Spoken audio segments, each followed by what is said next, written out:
ค่าของความเป็นคนคุณค่าของความเป็นมนุษย์บ่ได้อยู่ที่รูปร่างหน้าตาสมบูรณ์สวยงามแข็งแรงกับว่าท่านได้อยู่ก็ท่านได้แมนบ่ได้อยู่ที่เรียนจบสูงมีฐานะร่ำรวยก็ช่างได้แมนคุณค่า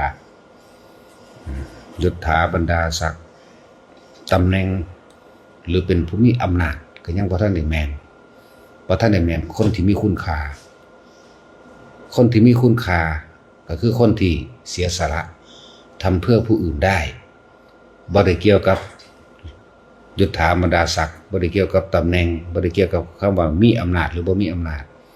บ่ได้เกี่ยวกับว่ารูปร่างหน้าตาดีหรือบ่ดีบ่ได้เกี่ยวกับทุกข์ยากคุณค่าของคนคือคนที่เสียสละเพื่อผู้อื่นได้ทำเพื่อผู้อื่นได้โดยบ่หวังสิ่งใดตอบแทนนี่เป็นคุณค่าสูงสุดคือบ่หวังสิ่งใดตอบแทนพระพุทธเจ้าเฮาสมัยเสวยชาติเป็นโพธิสัตว์บ่ค่อยเกิดเป็นคนรวยปานใดดอกเกิดเป็นแต่คนทุกข์ยากๆนี่แหละเกิดเป็นในตระกูลที่บ่ค่อยรวยก็มีอยู่เป็นคนหาของป่าขายแต่ว่าเสียสละตัวเองขายักได้ขายักทั้งกินคนเป็นแสนเป็นล้านแต่ว่าขายักตัวเดียวนะก็รักษาคนเป็นแสนเป็นล้านได้แต่ว่าหลังจากนั้นตัวเองก็ตกนรกจังสินี่คือคนที่เสียสละนี่คือคุณค่า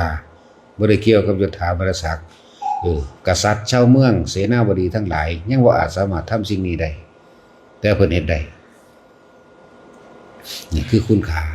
ประชาติที่เป็นกษัตริย์บาดนี้คือจังลูกกษัตริย์คือจันทกุมารจังซี่เดี๋ยวสละชีวิตตัวเองเพื่อให้ผู้อื่นรอดจังซั่นแหละนี่คือคุณค่านั่นตอนรวยบ่ได้คุณค่าบ่ได้อยู่ตอนรวยคุณค่าอยู่ตอนที่เสียสละชีวิตให้ผู้อื่นได้แม้กระทั่งเป็นสัตว์เดรัจฉานเป็นพญากวางทองเสียสละเอาชีวิตเจ้าของแลกกับนางกวางตัวหนึ่งที่มันทองนี่คือคุณค่านั่นแหละจังว่าคุณค่าของคนบ่ได้อยู่ที่ยศถาบรรดาศักดิ์อำนาจร่ำรวยหรือรูปร่างหน้าตาเด้อยู่ที่การเสียสละทำเพื่อผู้อื่นได้ด้วยหลายภพหลายศาสตร์พวดดอก ถ้าเสียมาเทียบแล้วว่าพวกเข้านี่ตั้งแต่เกิดมาเนี่ยเคยเห็นอีหยังเคยทำอะไรเพื่อผู้อื่นบ้างไหมเนี่ยถามตัวเองทีโดยบ่ได้หวังสิ่งใดตอบแทนทั้งสั้นแล้วมีคุณค่าพ่อบอกมีความเป็นคนมีความเป็นมนุษย์พ่อบอก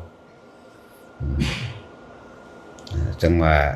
พวกเข้านั่นสำรวจตัวเองว่าเฮาทำคืนสละคืนเพื่อโลกสละความเห็นแก่ตัวออกเพื่อผู้อื่นลองเบิ่งดูเพราะว่าเฮามีผู้ใดรู้สึกโตว่าตัวเองนี่กินไส้กินไส้ต่างๆนานาสารพัดที่ผู้อื่นเฮ็ดไว้ให้เจ้าของคือต้นไม้จังซี่เฮาอยากได้เฮาก็ไปเอามาใส่โลดจักปลูกไว้ยามใดสัตว์ต่างๆเฮาก็ฆ่ามากินโลดหรือเอาไปฆ่าเอาไปขายถนนหนทางจังซี่เฮาก็ย่างเฮาก็เที่ยวโลดเคยได้เฮ็ดบ่บุนั่นแหละน้ำก็เหมือนกันแหล่งน้ำมันต่างๆตัวของเคยได้เฮ็ดเคยได้สร้างบ่บุนั่นแหละต้นไม้ก็เคยได้ปลูกไว้บ่กอไผ่หน่อไม้ผลไม้รากไม้ต่างๆเคยได้เฮ็ดเพื่อผู้อื่นบ่เคยได้สละชีวิตเพื่อผู้อื่นบ่นี่อันนี้มันสูงเกินไปซึ่งยุคซุมื้อนี้บ่มีดอกเอา90แสนโกรธที่มีอยู่ผู้นึงแต่ว่าจักสิสำเร็จบ่สำเร็จนั่นต่างหากคนที่สละชีวิตเพื่อผู้อื่นได้มันจะจึงบอกว่าคุณค่าของคนบ่ได้แม่นว่าอยู่ที่ยศถาบรรดาศักดิ์ตำแหน่งหรืออำนาจบ่ได้ว่าสิเป็นกษัตริย์พระราชาอีหยังแต่ว่าถ้าผู้ใดมียศถาบรรดาศักดิ์ตำแหน่งและอำนาจแต่ทำเพื่อผู้อื่นได้อันนี้แหละจักเป็นประโยชน์โดยวงกว้างๆออกไปเป็นประโยชน์โดยกว้างอันนี้อันนึงยังว่าคนที่มียศถาบรรดาศักดิ์ตำแหน่งอนาคราชวงศ์การซุมื้อนี้เขาว่าจังซี่ถ้าเฮาใส่ตำแหน่งอำนาจไปในทางที่เป็นสัมมาทิฏฐิถูกต้องดีงามแล้วนะจำเป็นประโยชน์ต่อผู้อื่นได้มากเป็นวงกว้างๆด้วย แต่คนที่เคารพนับถือกันระลึกนึกถึงกันจริงๆโดยความจริงใจก็คือการให้โดยไม่หวังสิ่งใดตอบแทนโลกเขาว่าความดีแต่ความดีของคนกับความดีของธรรมมันคนละอย่างกัน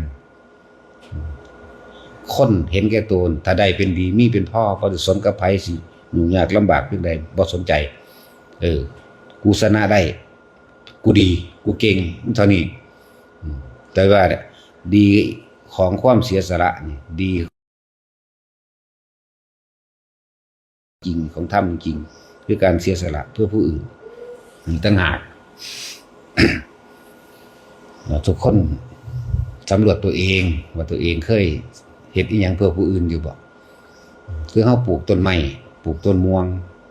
ปลูกอิหยังก็แล้วแต่เฮาก็ปลูกกินอยู่เฮือนเฮาหวงอยู่ว่าซั่นปลูกบักฮุง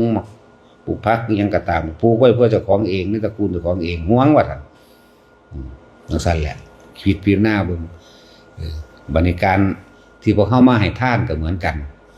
ทานก็เลยไปหวังผลจากทานเพราะว่าเฮาบ่เคยเสียสละหยังขนาดว่ามาทานมาทำบุญ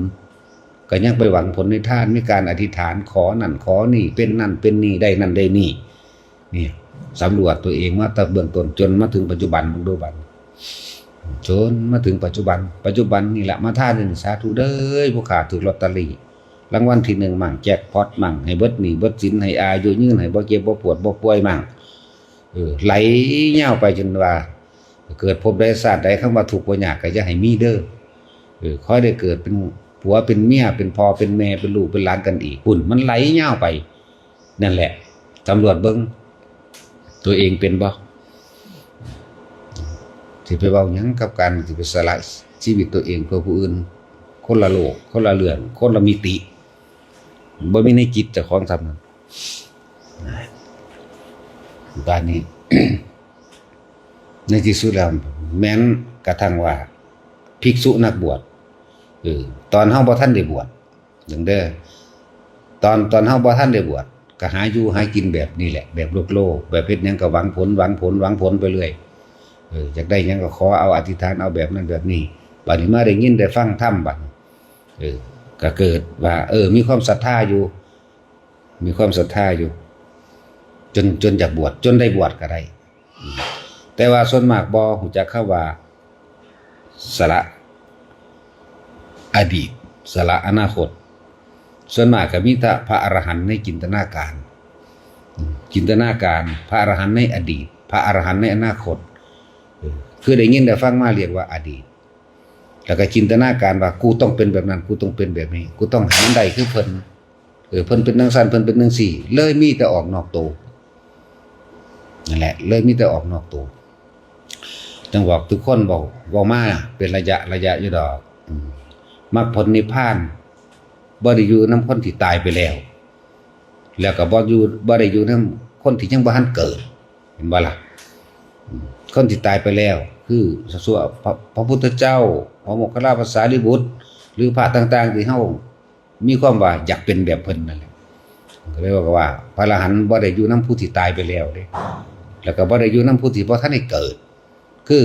ขอให้พบเมืองแก้วขอให้แค่บ่องมารขอให้พบปาสีอานในอนาคตการโน่นเทินนะพระอรหันต์บ่ได้อยู่ในอดีตบ่ได้อยู่ในอนาคตมรรคผลนิพพานบ่อยู่อดีตบ่อยู่อนาคตอยู่ในปัจจุบันมันเลยบ่หันเข้ามาหาเจ้าของเองนั่นแหละจังว่าจะเป็นตาอรหันต์ในจินตนาการหลายละกิเลสก็ละตามจินตนาการละตามความคิดละตามความเห็นมันบ่ได้ละตามความคิดแล้วก็บ่ได้ละตามความเห็นเพราะว่ามันบ่เข้าใจคำว่าปัจจุบันขณะคำว่าจิตหนึ่งคำว่าผู้รู้ผู้ตื่นผู้เบิกบานคำว่าเหตุใดเฮาสิมีจิตปราโมทย์เกิดขึ้นในปัจจุบันใดนั่นแหละพวกเข้ามาแล้วก็บ่แม่นขนาดว่าได้บวชแล้วนี่ได้เดินตามทางแล้วเนี่ยแต่ว่าความคิดออกนอกทางจักว่า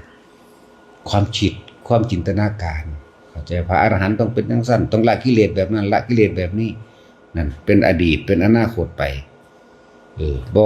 รู้สึกตัวเลยว่าเจ้าของกำลังส่งจิตออกนอกคำว่าส่งจิตออกนอกก็คิดถึงอดีตนั่นแหละแล้วก็จินตนาการไปหาอนาคตเรื่องว่าส่งจิตออกนอกแต่ว่านี้ให้หันขึ้นมาหาตัวเองนะบ่ได้อยู่ไส ทางของพระอรหันต์อยู่ในหูดังเฮาเองอยู่ในลมหายใจเขาออกเฮาเองนี่คือปัจจุบันขณะอยู่ในจิตที่ตั้งมั่นโดยอาศัยลมเป็นที่ตั้งก็ได้โดยอาศัยความรู้สึกอันเป็นจิตหนึ่งความรู้สึกอันเป็นหนึ่งหรือชาภาคุโรก็ได้อยู่ในปีติปราโมทย์เบิกบานก็ได้นี่มันจึงเป็นปัจจุบันใดบ่ได้มีอดีตบ่ได้มีอนาคตมันอยู่ในปัจจุบันขณะบ่แม่นว่าต้องละอย่างนั้นต้องละอย่างนี้เกิดอีหยังขึ้นปุ๊บพุ่นไปคิดหาเหตุเมื่อคิดหาเหตุผลเกิดก็คือกังวลฟุ้งซ่านรำคาญงุดหงิดมีความพอใจที่จะสงบเนี่ยจังว่าวิธีที่แนะนำมาอยู่ตลอด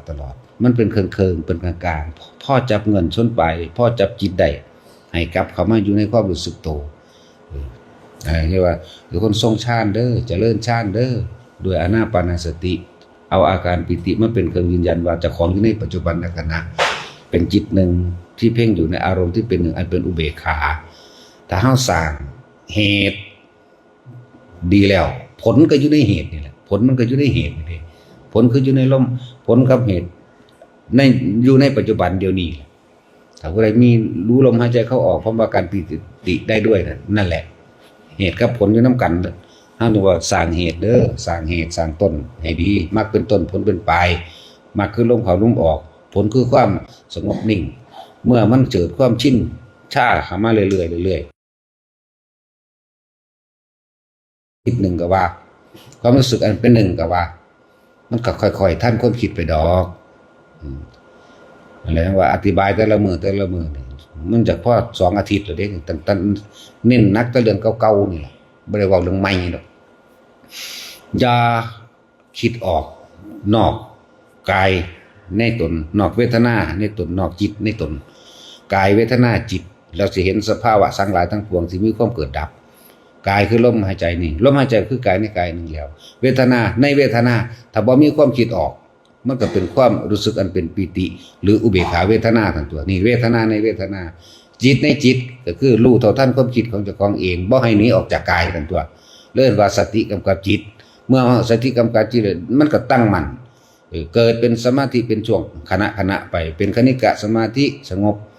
ในขณะที่สงบยืนยาวไปกับอุปจาระนั่นแหละเครื่องตรวจสอบก็จะเห็นความคิดนั่นแหละหมายถึงความคิดเกิดขึ้นมั่งหรือภาพจินตนาการต่างๆเกิดขึ้นมั่งหลายๆอย่างจนถึงในที่สุดแล้วเข้าสู่อัปปนาสมาธิจิตตั้งมั่นในความสงบอันเป็นอุเบกขาหาประมาณไม่ได้แม้ความคิดจะไหลไปแต่ไม่ไปตามความคิดความรู้สึกย่อมไม่เกิดขึ้นกับบุคคลสัตว์จริงของอันเป็นของนอกความคิดต่างๆมันสิคิดไปแต่ความรู้สึกไม่ได้เป็นไปตามตาตามหูตามจมูกตามลิ้นตามกายที่กระทบสัมผัสไม่ได้เป็นไปตามรูปเสียงกลิ่นรสสัมผัสไม่ได้เป็นไปตามความรู้สึกทางกายว่าร้อนว่าหนาวจิตมันก็นิ่งอยู่ของมันเองนั่นแหละมันก็รู้ของมันเองนี่หั่นแหละแล้วก็ฝึกเอาไผก็ดีฝึกได้กันทุกคนแล้วก็พระอรหันต์บ่เลือกผู้หญิงผู้ชายพร้อมบ่ได้เลือกผู้เฒ่าผู้แก่พร้อมบ่มีเพศเด้บ่มีหญิงบ่มีชายเด้แล้วอรหันต์ก็บ่ได้อยู่ในอดีตกับผู้ที่ตายไปแล้วแล้วก็บ่ได้อยู่ในอนาคตกับผู้ที่ยังบ่ทันเกิดอยู่ในปัจจุบันขณะนี้นึงเด้จังว่าเฮาเน้นตัวนี้ถ้าเฮาบ่เฮ็ดตอนนี้ปัจจุบันขณะนี้เฮาสิไปเฮ็ดตอนใดนี่แหละเฮ็ดเหมือนกับชาติชีวิตนี้เป็นสุดท้ายเกิดมาพบพุทธเจ้าก็แห้งแล้วนี่พุทธเจ้าบ่ได้แปลว่าเนื้อหนังมังสาอันที่ตายไปแล้วเผาไปแล้วเด้ความรู้ที่พระองค์ประทานไว้นี่ถึงบอกว่าให้พึ่งตนเองให้พึ่งธรรมะอย่าไปหาพึ่งสิ่งอื่นนอกจากตนอย่าไปหาพึ่งสิ่งศักดิ์สิทธิ์อันนั้นอันนี้สิมาดลบันดาลให้เห็นบอกพุทธเจ้าบ่เคยดลบันดาลความรวยให้ผู้ใดเด้บ่ได้ดลบันดาลให้พึ่งตนเองกับหลักธรรมที่วางไว้แล้วนี่หลักแห่งความจริงที่วางไว้แล้วนี่แต่เฮาจะไปหวังพึ่งผู้อื่นติแต่ผู้นั้นตายไปเด้สิไปพึ่งไผนั่นแหละเพิ่นจึงบ่เฮ็ดปาฏิหาริย์บ่ได้ดลบันดาลให้คนรวยบ่ได้ดลบันดาลให้ผู้ใดอายุยืนเจ็บไข้ได้ป่วยหยังบ่มีนั่นแหละเพิ่นจึงว่าบ่ให้ไปสนใจปาฏิหาริย์2อย่างมันบ่เอาเลยอิทธิปาฏิหาริย์คนเฮาเลยสิขี้เกียจสิค้านบ่หวังพึ่งพาตนเองหวังพึ่งพาตัวผู้อื่นมาเฮ็ดให้ อิทธิปาฏิหาริย์แสดงฤทธิ์แสดงเดชของเฮิรนดนอากาศหรือดลบันดาลนั่นนี่ได้อาเทศนาปาฏิหาริย์เว้าดักจิตดักใจหรือท่านท่ายใจท่านรู้ความคิดผู้อื่นผู้นั้นคิดกับเจ้าซั่นเด้อผู้นี้คิดกับเจ้าเด้อผู้นี้รักเงินเจ้าผู้นั้นรักทองเจ้าเขาไปเสื่องว่าหันไปนี่เด้อแหน่คนมันก็สิมาอาศัยแต่แนวจังซี่เลยบ่ได้เห็นโตกิเลสโตอยากในจิตในใจของตัวเองเพิ่นจะอาเทศนาปาฏิหาริย์คำพูดที่ทำให้เกิดความเป็นจริงได้คำพูดที่ทำให้เกิดความรู้แจ้งเห็นจริงตามความเป็นจริงได้ด้วยตนเองนะฮะเพราะ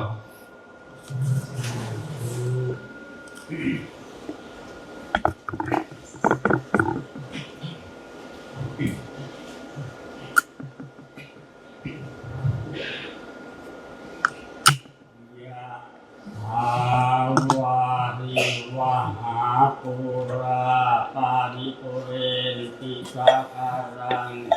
อิวเมวะอิโตทินังเปตานังโลภะปัตติอิทธิตังทิตังตุมหะ